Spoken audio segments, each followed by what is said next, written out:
আর আরেকটা জিনিস মনে হয় কি জানেন, এই যে যখন বাড়ি ছাড়ার কথা শুনছি তখন আমার মনে হয়েছে যে প্রথম দিকে মনে হয়েছে হারিল বাড়ি ছেড়ে দিবে, এই বাড়িতে অনেকদিন এখানে বহু মানুষের জীবন নষ্ট হয়েছে, তো এই জন্য আল্লাহ হয়তো এটা এটা প্রাকৃতিক বিচারও বলতে পারেন, আপনি আল্লাহর বিচারও বলতে পারেন, যে যাদের তুমি জীবন নষ্ট করছো আজকে তাদের পাপের ফলে হয়তো তোমাকে, যাদের জীবন আজকে তুমি বাড়ি ছেড়ে যাবা, হয়তো আজকে না হোক কালকে। তো আমি বিশ্বাস করি যে আপনার কর্ম কখনোই আপনাকে ফেরত না দিয়ে যাবে না।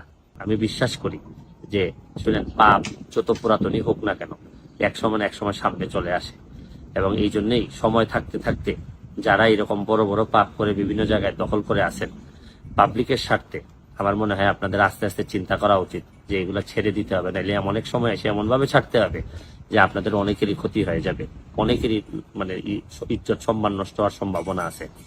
তাইলে কিন্তু বঙ্গবন্ধু সোনার বাংলাটা বানানো যেত। এবং আমরা যে প্রক্রিয়া এখন শুরু করছি, উন্নয়নের যে মহাসড়কে যাচ্ছি, এখানে সবচেয়ে বড় বাধা হচ্ছে গিয়ে দুর্নীতি। এই দুর্নীতিরে ঠেকাইতে না পারলে আমাদের অনেক সমস্যা হয়ে যাবে। আজকের মতো বিদায় নিচ্ছি, ভালো থাকবেন, সুস্থ থাকবেন।